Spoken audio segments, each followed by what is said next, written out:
Sa isang malikabok na araw sa lungsod ng Barcelona, nakatayo si Sevi sa gitna ng isang pagtitipon ng mga expat. Ang kanyang puso ay puno ng pangamba at kaba sa pagharap sa bagong kultura at wika. Sa tuwing may nagsasalita sa kanya, napupuno ng hiya at kawalan ng kumpiyansa ang kanyang kalooban. Ang hirap naman ng pag-a-adjust sa kultura dito. Hindi ko pa rin masyadong nauunawaan ang wika nila. Pulalas niya sa kanyang kaibigan na si Diego. Mahirap talaga sa simula pare, pero tiwala lang. Darating rin ang araw na masasanay ka rin.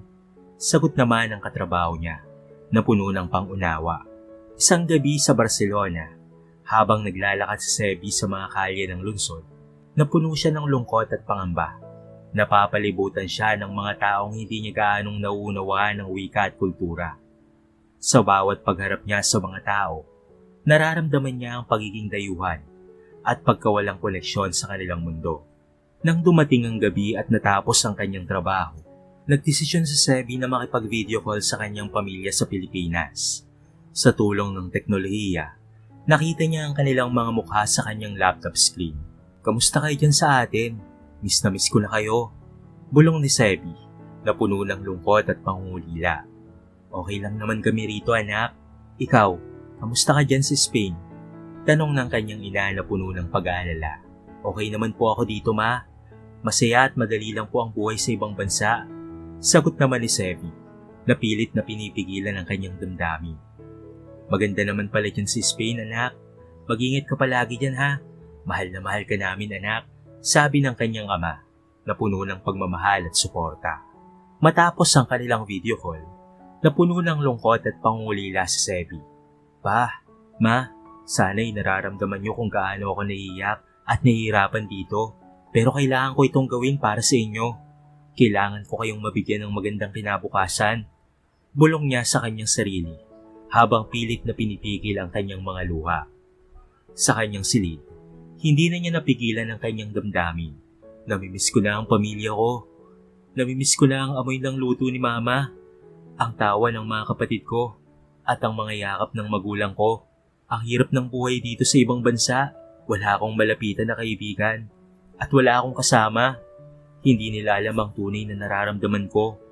Pulalas niya, habang pilit na pinupunasan ang kanyang mga luha. Sa kalungkutan at pangulila, natutunan ni Sebi ang halaga ng pagiging tapat sa sarili at sa kanyang nararamdaman. Hindi naman masamang maging totoo sa sarili, at hindi naman masamang ipakita ang damdamin at hinaing. Kailangan kong tanggapin ang katotohanan at humingi ng tulong kung kinakailangan. Sabi niya sa kanyang sarili, na puno ng determinasyon at pag-asa.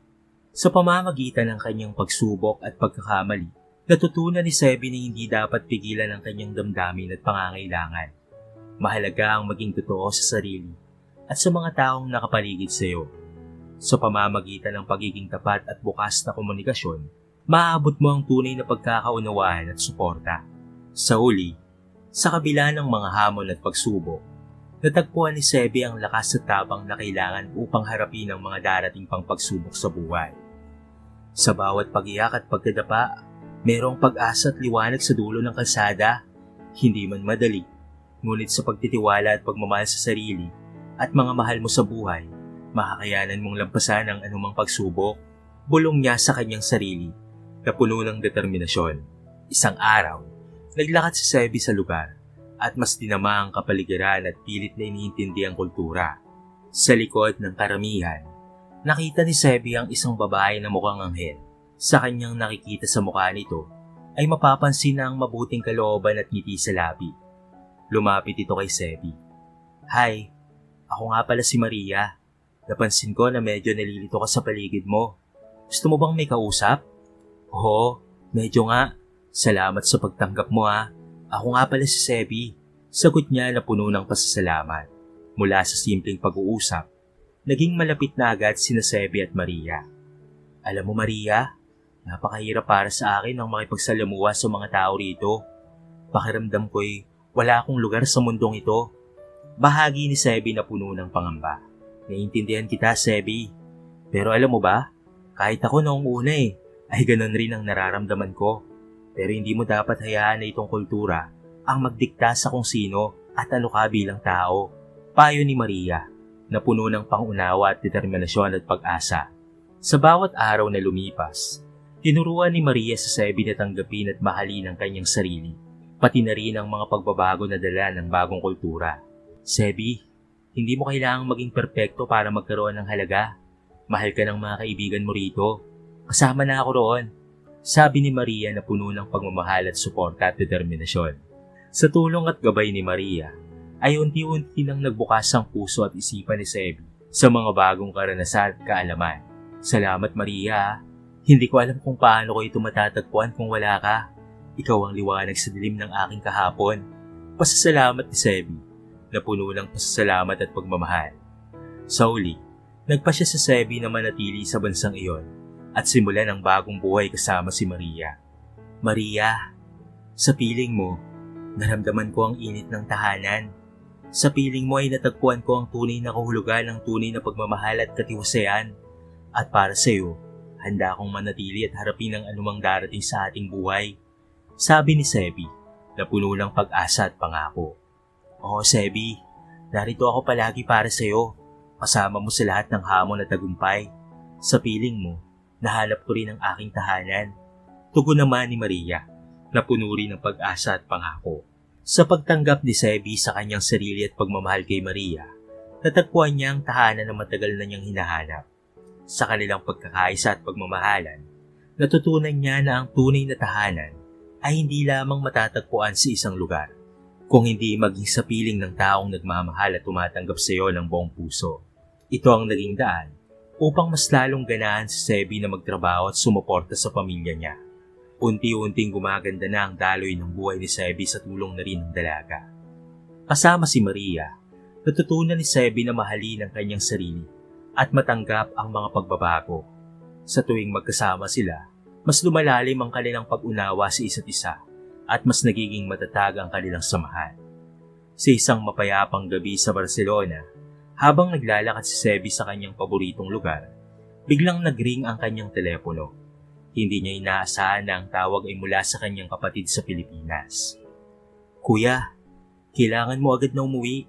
May nangyaring masama kay Papa. Ang madamdaming bulong ng kanyang kapatid sa kabilang linya. Sa biglaang balita, hindi niya alam kung paano niya haharapin ang sitwasyon. Ang papa niya ang bantayog ng kanilang pamilya at bigla na lamang itong nagkasakit. Ang pag-aalala at pangamba ay bumalot sa kanyang puso. Nagmamadali siya pabalik sa kanilang tahanan habang pilit na pinipigil ang kanyang mga luha. Nang makarating na siya sa kanilang apartment, agad siyang lumapit kay Maria, ang kanyang kasintahan na nasa sala. Maria, kailangan ko munang umuwi sa Pilipinas. May nangyaring masama kay Papa. Bulalas na Sebi na puno ng pag-aalala at lungkot. Oh no, Sebi. Anong nangyari? Tanong ni Maria na puno ng pangunawa at pag-aalala. Hindi ko pa alam Maria, pero kailangan kong umuwi ka agad. Hindi ko alam kung ano ang gagawin ko. Sagot ni Sebi ng puno ng kaba at pangamba. Mahal, huwag kang mag-alala. Nandito ako para sa'yo. Sabay nating pag-usapan kung ano ang gagawin natin. Hindi ka nag-iisa sa laban na ito, mahal. Sabi ni Maria na puno ng pagmamahal at suporta. Sa tulong at gabay ni Maria, nagkaroon si Sebi ng lakas ng loob na harapin ang mga pagsubok sa harap. Salamat Maria. Salamat sa pagmamahal at suporta mo. Hindi ko alam kung paano ko malalampasan ng lahat ng ito kung wala ka. Bulong niya sa kanyang kasintahan na puno ng pagpapasalamat at pagmamahal. Sa pagtanggap niya sa tulong mula kay Maria, nagkaroon si Sebi ng lakas ng loob na harapin ang mga hamon. Hindi ko alam kung paano ko ito gagawin kung wala ka Maria. Salamat sa pagiging anghel sa panahong ito ng aming pamilya Maria. Sa iyong tulong at suporta, natutunan kong hindi dapat ako mag-isa sa laban nito. Salamat sa pagmamahal at sa pag-aalalay mo sa akin sa oras ng pangangailangan. Sabi niya na puno ng pasasalamat at pagmamahal. Sa pamamagitan ng tulong mula kay Maria, nakabalik si Sebi sa Pilipinas upang samahan ang kanyang pamilya sa oras ng kanilang pangangailangan. Hindi niya inaasahan ang pag-ibig at suportang ibinibigay ni Maria na ito pala ay magdadala sa kanya ng pag-asa at liwanag sa oras ng dilim. Pagdating sa Pilipinas, ay agad niyang sinuportahan ang kanyang pamilya sa pamamagitan ng tulong pinansyal at emosyon. Hindi siya iniwan ni Maria sa harapan ng anumang pagsubok. Patunay na siya ang tahanan at lakas niya sa gitna ng kahirapan at pangamba. Solely, sa pamamagitan ng pagtutulungan at pagmamahalan, nakayanan nila Sebi at Maria na lampasan ang mga pagsubok at hamon sa buhay. Nagpatuloy sila sa kanilang buhay bilang magkasintahan, ngunit ngayon, mas matatag at mas nagkakaisa na. Sa kanilang pagbabalik sa Spain, mas lalo pang naging matatag at masaya ang relasyon nila Sebi at Maria. Sa tuwing may problema o hamon ang kanilang kinakaharap, laging nariyan si Sebi upang suportahan at samahan si Maria. Mahal, salamat sa pagiging bato mo sa buhay ko. Hindi ko alam kung paano ko malalagpasan ang mga pagsubok kung wala ka, sabi ni Maria, na puno ng pasasalamat at pagmamahal kay Sebi. Walang anuman yun, mahal. Ikaw rin naman ang nagbibigay sa akin ng lakas at inspirasyon. Handa akong maging anumang tulong para sa iyo. Tugon ni Sebi na puno na rin ng pagmamahal at suporta kay Maria. Sa bawat hakbang ng kanilang pagsasama, lalo nilang pinatibay ang kanilang relasyon, ang pagtitiwala at pagmamahalan, at pagkakaisa ang nagsisilbing pundasyon ng kanilang pagmamahalan. Maria, sa tuwing kasama kita, nararamdaman ko ang saya at kaligayahan sa puso ko. Mahal kita, sambit ni Sebi na puno ng pagmamahal at pangako sa kanyang minamahal. Mahal din kita, Sebi. Sa tuwing kasama kita, pakaramdam ko ay nasa tahanan ako. Ikaw ang nagbibigay ng kahulugan sa aking buhay. Tugon ni Maria na puno rin ng pagmamahal at pangako sa kanyang pagmamahal. Sa kanilang pagmamahalan at pagtitiwala sa isa't isa, laging handa silang harapin ang anumang hamon sa kanilang haharapin. Ang kanilang pagmamahal para sa isa't isa ang nagbibigay ng liwanag sa kanilang buhay. Patunay na ang pag-ibig ay walang hanggan at makapangyarihan. Sa bawat sandali ng kanilang pagsasama, laging nariyan si Sebi at pati na rin si Maria, handang magsama at magmahalan sa bawat pagsubok at tagumpay ng kanilang buhay.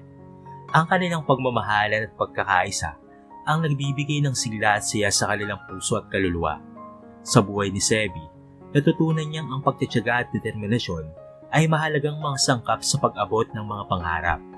Sa kabila ng mga pagsubok at hamon na kanyang hinaharap, nanatili siyang matatag at porsigido na makamit ang kanyang layunin. Isa ring mahalagang aral na natutunan ni Sebi ay ang halaga ng pagmamahal at suporta mula sa mga mahal sa buhay.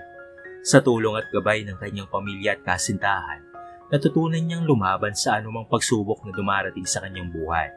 Naging halimbawa rin si Sebi ng katapangan at pagiging totoo sa sarili. Sa panahon ng kanyang pangulila at pagkabigo, hindi niya itinago ang kanyang damdamin at pangangailangan ng tulong. Sa halip, ipinakita niya ang kanyang kahinaan at humingi ng suporta na nagpakita ng kanyang tapang at determinasyon. Ang kwento ni Sebi ay nagpapakita ng kahalagahan ng pagtitiyaga, pagmamahal at pagiging totoo sa sarili sa pagtahak ng landas patungo sa mga pangarap. Ang kanyang kwento ay isang paalala na sa kabila ng mga pagsubok, meron pa ring liwanag at pag-asa sa dulo ng daan para sa mga taong tapat at porsigido sa kanilang mga pangarap.